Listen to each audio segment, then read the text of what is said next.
Fort Hamilton and others will miss paychecks.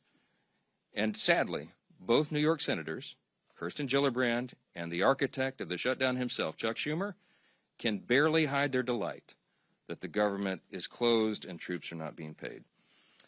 I will just say this. There's something that should be remembered by everyone. Democrats say that even missed paychecks for U.S. troops won't be enough to end this shutdown. The Democrats, who we just demonstrated, represent thousands and thousands of the most heroic men and women on the earth, refuse to put their unserious partisan demands to the side and pay the troops. And here are the indisputable facts of this shutdown.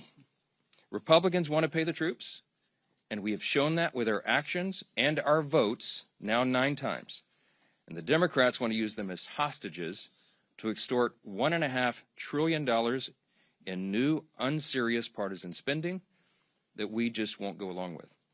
We won't sell out the long-term security and future of the United States so that Chuck Schumer can prevent a primary challenge from his left wing. We will not be a part of that nonsense. And until Schumer and the left wing of his party are satisfied enough that the pain this shutdown has caused has reached a limit that they're satisfied with, then the Republicans are going to stand here every single day, and we're going to continue to deliver the simple facts directly to the American people. Now, today we brought in some of our House Republican leaders who represent many of these military districts and that are being so deeply and adversely affected by the Democrats' senseless games.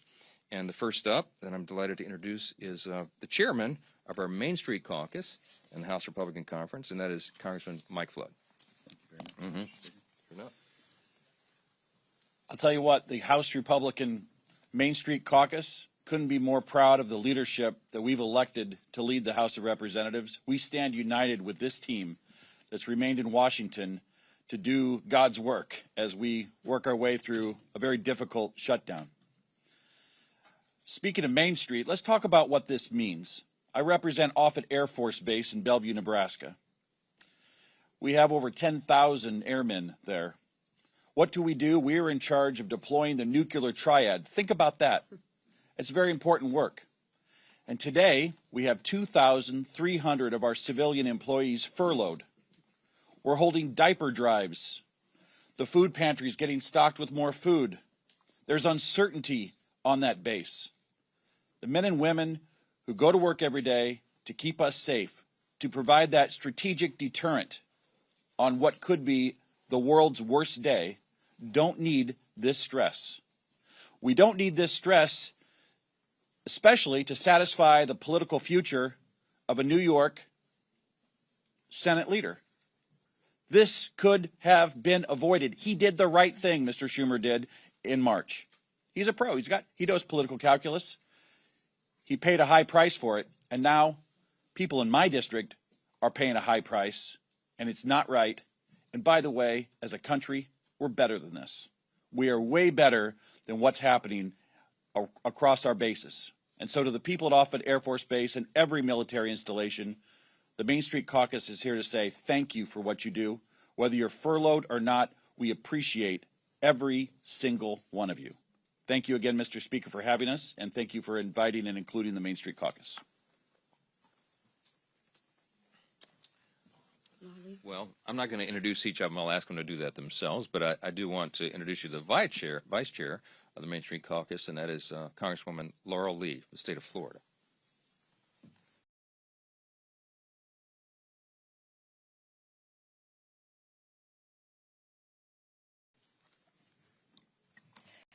Thank you, Mr. Speaker, and thank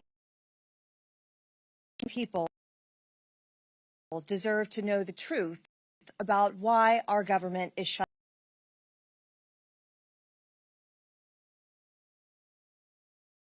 Have refused to work with Republicans on our responsible,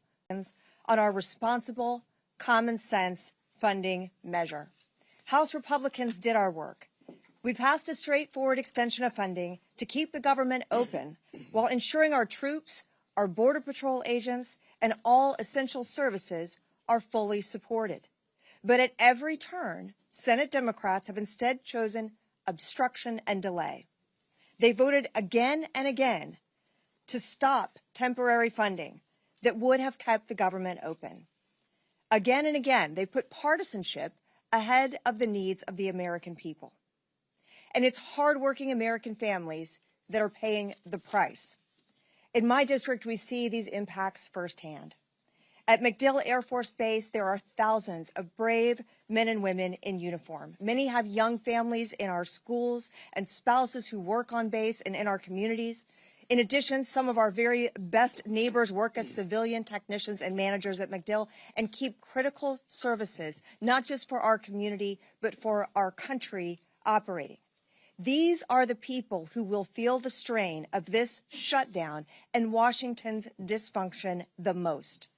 The service members, the civilian workforce who serves alongside them, and the federal workers and their families. They are now left to worry about their bills, about groceries, about paychecks, all because of political games by Senate Democrats. They deserve better than this. They deserve leadership that puts our country ahead of politics. House Republicans have already voted to ensure our service members receive their pay, and we will not allow America's heroes to suffer because of this political brinksmanship. Thanks to President Trump's leadership, the Pentagon identified funding to make sure that our troops are paid this month, even in the face of this needless shutdown. This is not about politics. It is about priorities. Our priority is the American people. We want to secure our border, to strengthen our military, to restore fiscal sanity to Washington, and ensure that every taxpayer dollar is spent wisely.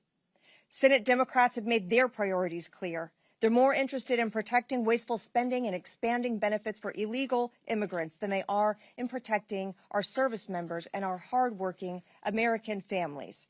That is unacceptable. To the men and women at MacDill Air Force Base and the families across Florida's 15th Congressional District, and to every American feeling the uncertainty of this shutdown, know this: we are fighting for you.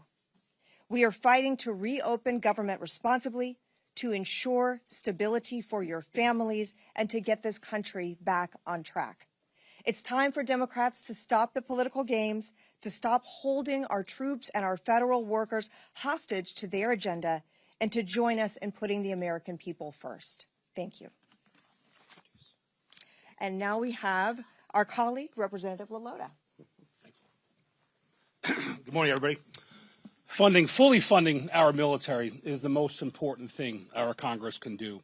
And 15 days into this shutdown, it's time for Chuck Schumer to do what's right and show a fraction of the courage and selflessness our troops display every day. Before I came to Congress, I was a Navy man. I deployed overseas 3 times alongside some of the most selfless and brave Americans our nation has to offer. These men and women serve their nation in hot engine rooms overseas, on dangerous aircraft carrier decks conducting night flight operations, and on island chains ensuring they didn't become a safe haven for terrorists. The sailors I served with risked everything: time away from home, injury to themselves, and even their own lives in defense of our great nation. And I think that kind of courage demands some sort of selflessness as well from our nation's leaders, too. Thankfully, President Trump showed the boldness and decisiveness to ensure that our troops got paid, and they didn't miss today's paycheck. That's welcome news for our families who serve our great country, who, frankly, we don't pay enough as it is. But troop pay is just one piece of the puzzle. A prolonged government shutdown endangers America's national security, halting contracts, furloughing half of the Defense Department's civilian workforce, and disrupting intelligence and operations. It weakens our ability to compete with China, Russia, North Korea, and our other adversaries. It delays training, it delays deployments and housing support, and reduces overall readiness. Like Chuck Schumer, I'm a New Yorker, and I'll say this plainly. The next generation of New York Democrats are socialists, like AOC and Zohran Mamdani, and they're dragging their party towards socialism. They want open borders, they want taxpayer-funded health care for illegal immigrants, and they want government-run grocery stores. Just look at the race right now for New York City mayor. Now, I know that socialism doesn't come naturally to Chuck Schumer. It was said before that just back in March, he supported the same clean CR that we're asking him to support today.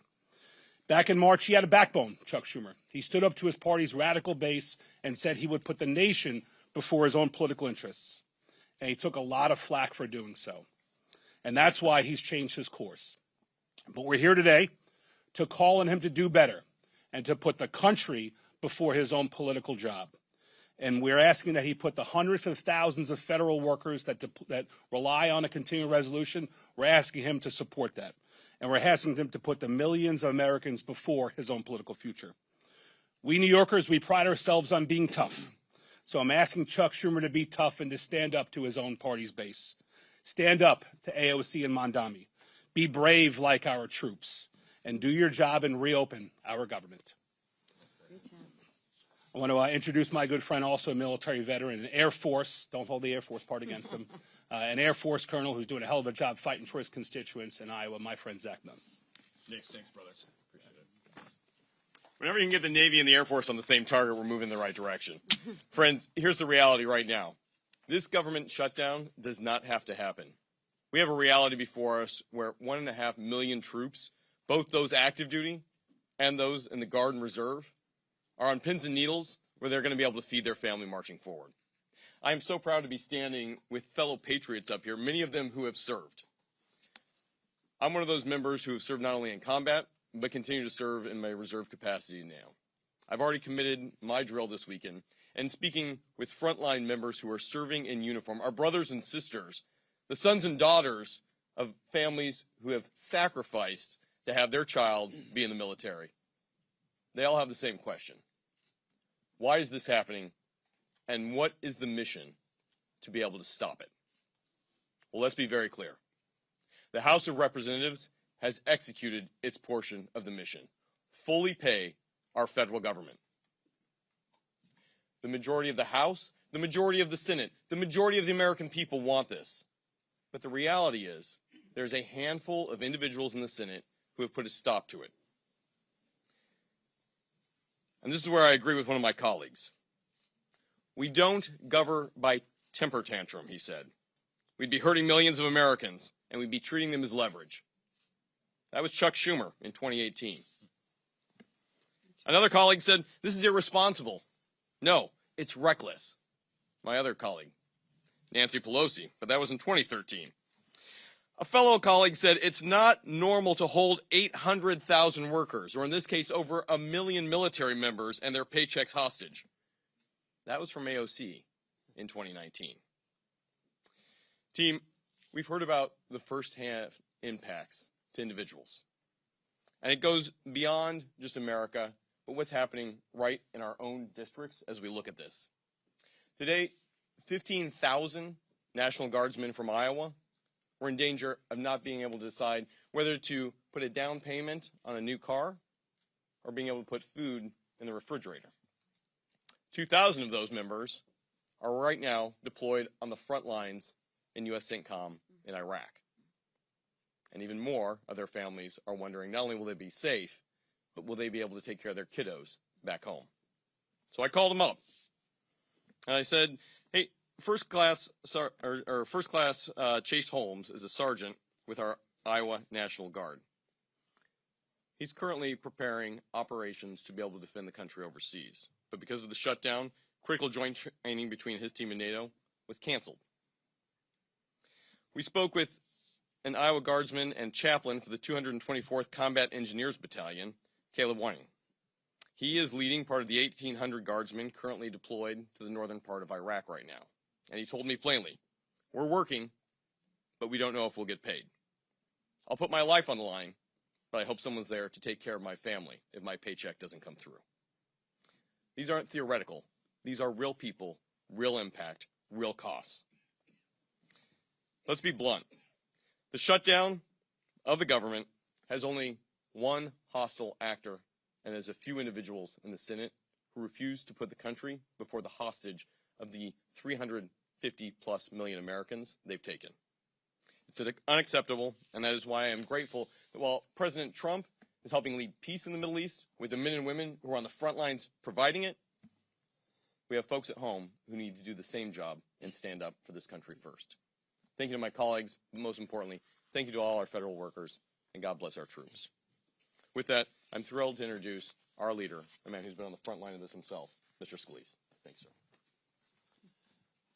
Thank you, Zach, and thank all of my colleagues who you just heard from, many of whom served our nation bravely in our nation's military. I want to say thank you to the over 1 million men and women in uniform who continue to serve right now, despite the uncertainty, that uncertainty that does not need to exist. And why?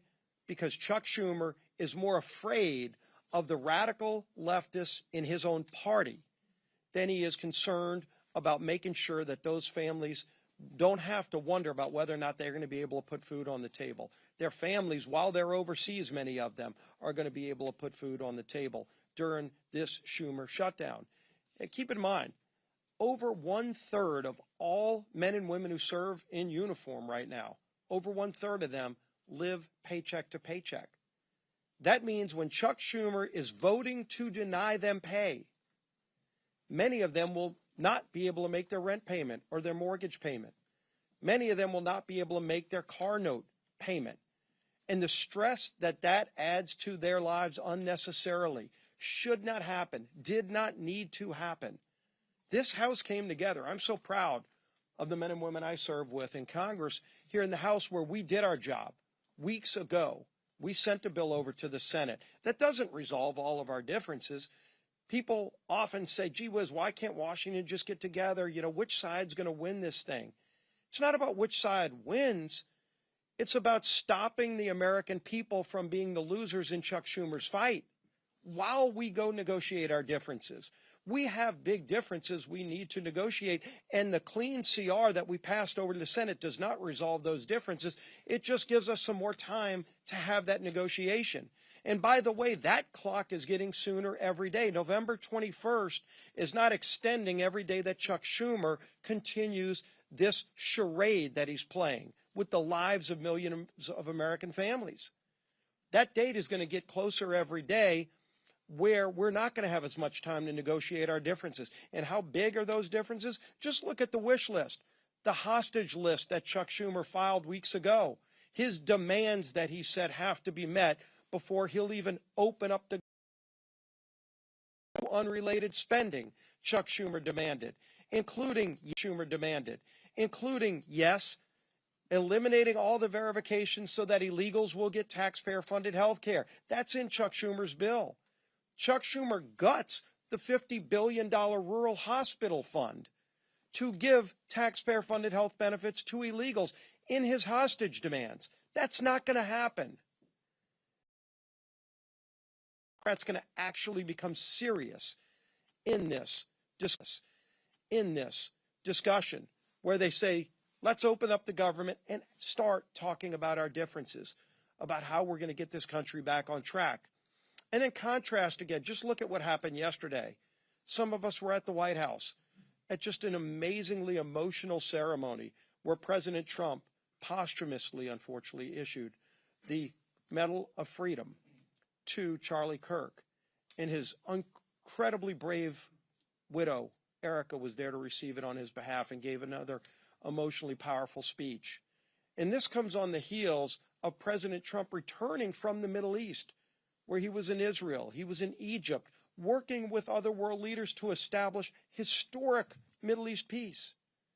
President Trump's been doing all those things, and in the middle of doing all of those things, he had to go find time to figure out creatively a way to pay our troops, even though Chuck Schumer wants to defund our troops. Yes, the party, the Democrats, that were for and continue to be for defunding our police now want to defund our military troops by not paying them, by not opening up the government. And the votes are clear. Nobody has to wonder which side is for shutting down the government, which side is for trying to deny troops their pay.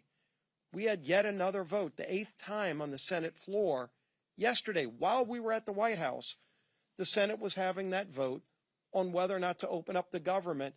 And you saw Democrats continued, led by Chuck Schumer, to shut down the government and deny troop pay. It's embarrassing. It's not just unserious. It's having devastating consequences on millions of Americans around this country, and it doesn't need to happen. We shouldn't have to wait until the Hate America rally this weekend or whatever it is that's driving Chuck Schumer to keep this going on, this damage that's being inflicted. so that he thinks it's going good for him while it causes damage, real harm to millions of American families, including our service men and women who are so bravely risking their lives for these great freedoms that we enjoy. We're going to continue to fight for freedom. We're going to continue fighting to open this government and do our jobs. And the whip of our conference is my friend, Tom Emmer.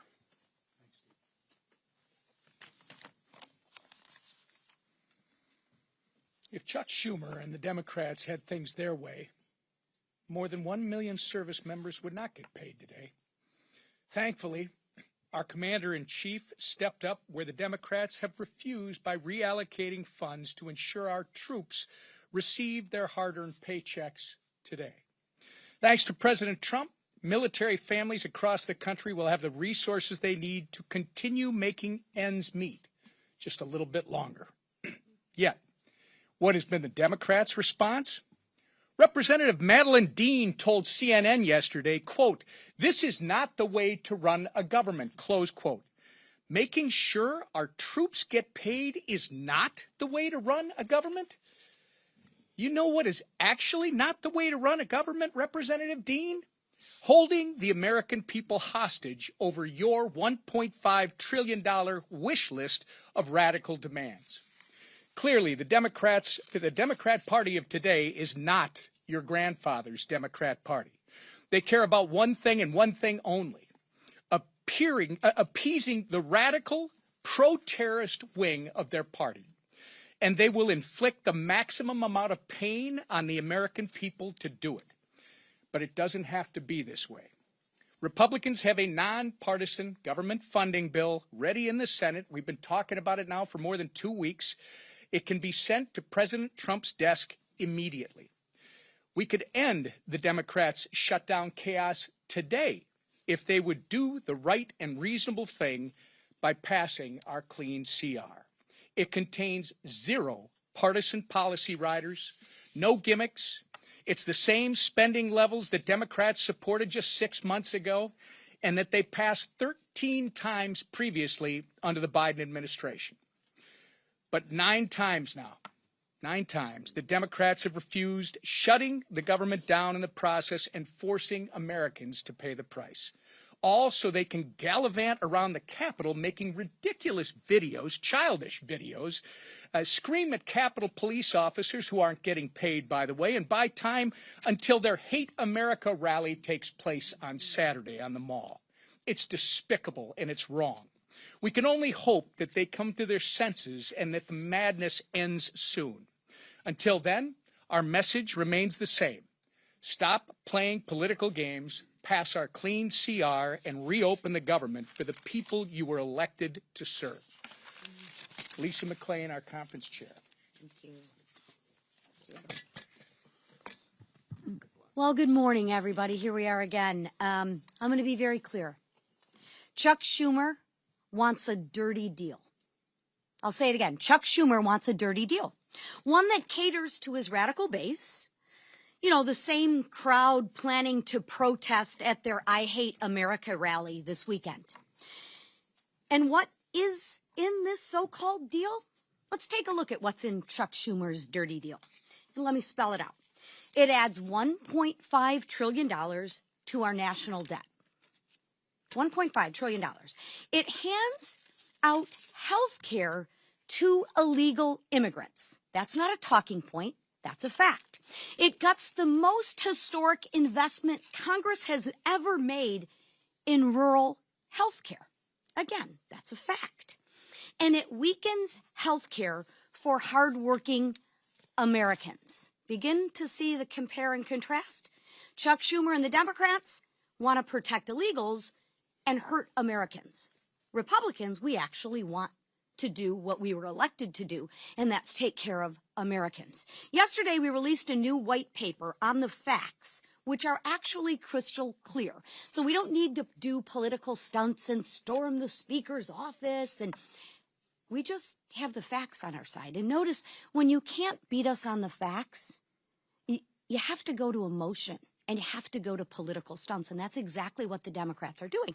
First, the Democrats' proposal eliminates a cornerstone investment in rural health care, putting hospitals and small-time clinics deeper in financial debt. That's a $50 billion cut to rural America. Second, states like California have played games with federal tax dollars to give benefits to, you guessed it, not Americans, that's right, illegals. Republicans actually closed that loophole, saving taxpayers $190 billion. Again, note the compare and contrast. The Democrat bill would reopen that loophole, and don't let them deny it.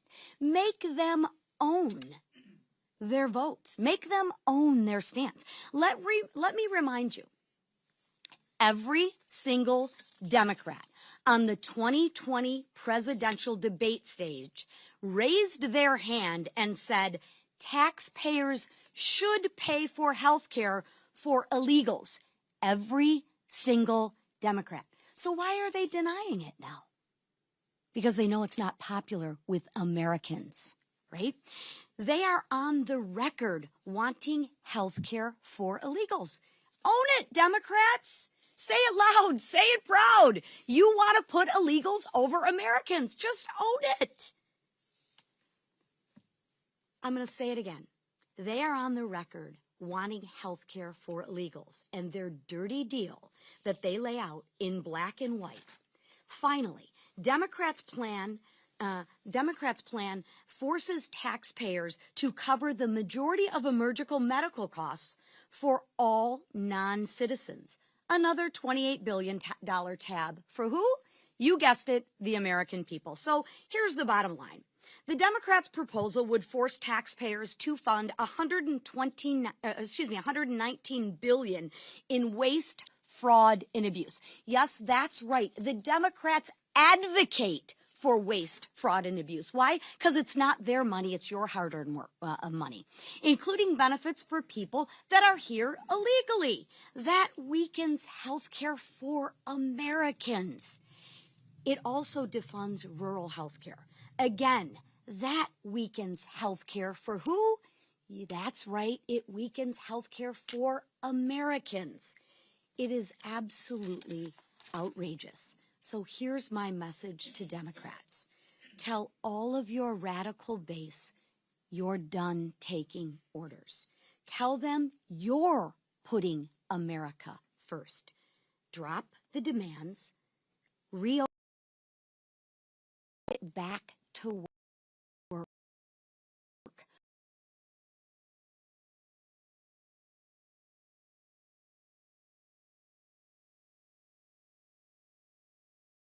For the American people.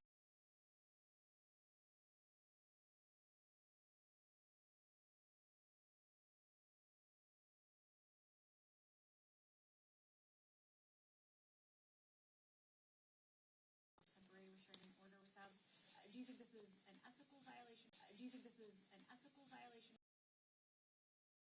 Heard or looked into the details of that. I've been a little busy. We haven't House Ethics Committee. If it warrants that, I'm sure they'll look into that. Yeah. Beating a girlfriend in his DC apartment. He was accused of stolen valor by the apartment. He was accused of stolen valor by the save them. I mean, this has been happening since the beginning of the year. Are you concerned about Senator Mills about that? I mean, he's been a faithful colleague here. I know his work. Been a faithful colleague here. Individual allegations and what he's doing in his outside life. You have to ask what he's doing in his outside life. You have to ask.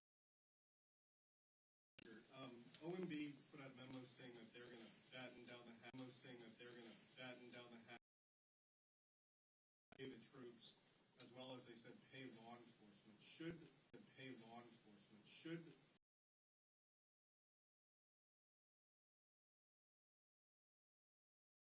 as well as the Capitol building in general. Yeah, we've always known.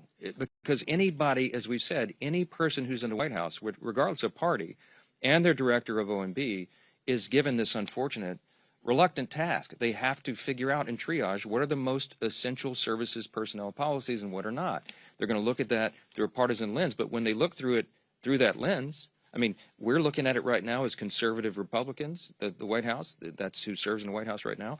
If Joe Biden or Kamala Harris or a Democrat were there, they would look at it with a totally different set of lenses. But I can tell you that when we look at that, we prioritize troops and law enforcement, absolutely. So if there is a mechanism to do that, they will find it and they will fund it. The reason, the way they were able to get the troops paid for this paycheck, and as I said, this is not an enduring solution because we will run out of the funds, but there were some unspent funds in effectively R&D accounts in defense.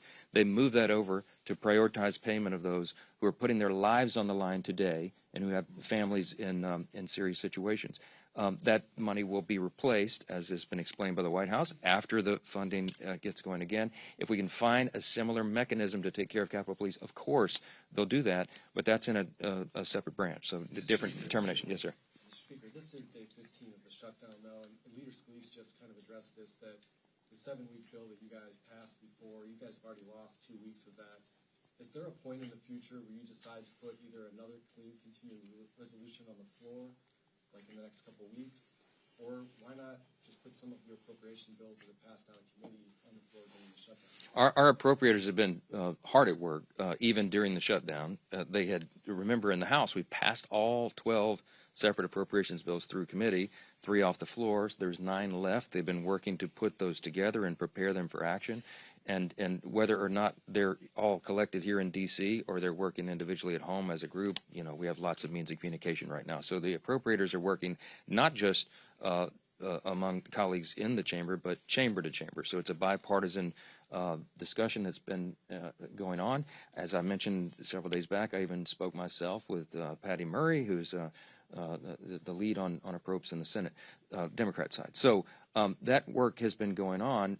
With regard to the timeline of the CR, it would do us no good to pass yet another CR out of the House because it will meet the same fate. Chuck Schumer and the Senate Democrats want to close the government down. They are gleeful about this. They are happy that troops are suffering all this pain, apparently, because they've just voted now 9 times collectively. Democrats in Congress have voted 9 times to block the pay of troops and Capitol Police and all the federal employees and, by extension, all the civilian contractors and everybody else. So we would just be going through an exercise in political futility to pass another CR. It is ironic that the 7 weeks on the clean CR that we passed, September 19th, was a date that was determined by Republicans and Democrats in the House. The appropriators determined together that that should be the length of the CR, and they stipulated together that it should be clean. The Democrats at the time said, please don't put any Republican priorities on that so that we can all do this in good faith. And we didn't.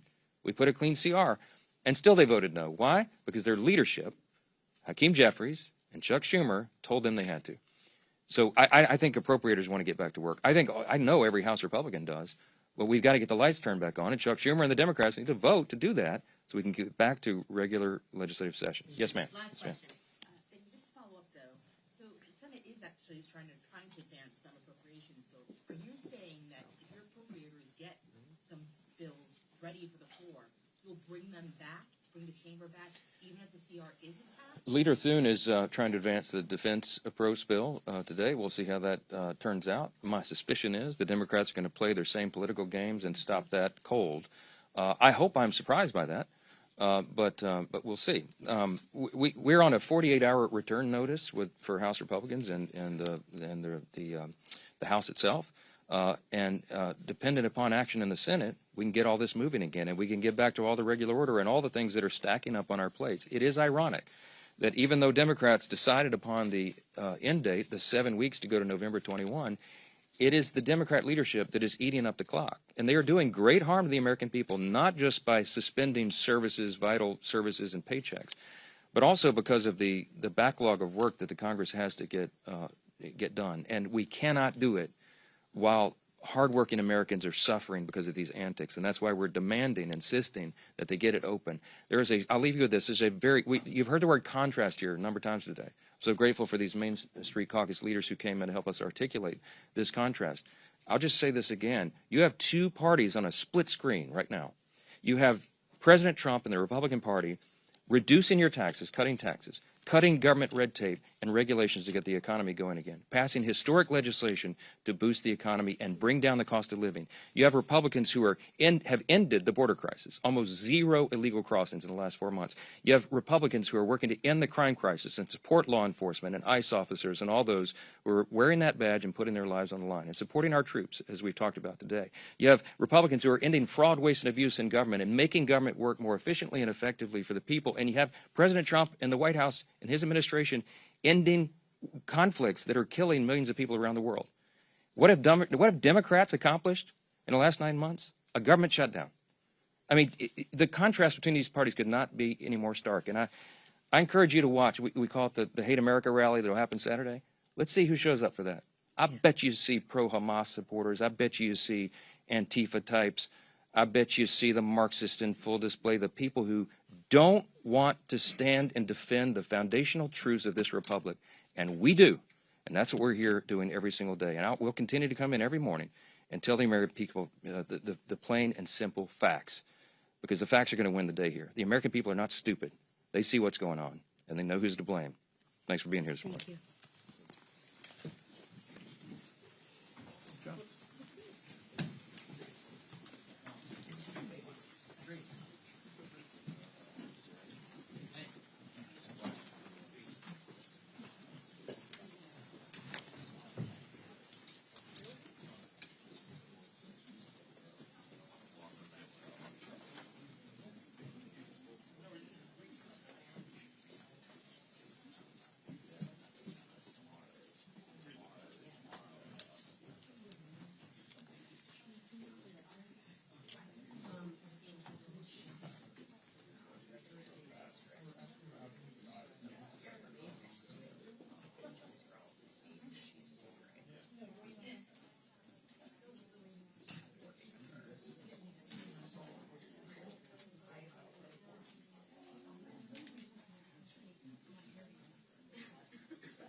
Thanks, team. Great job.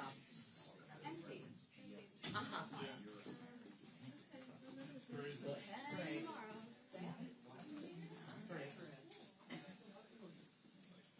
Tried. It's just hard to.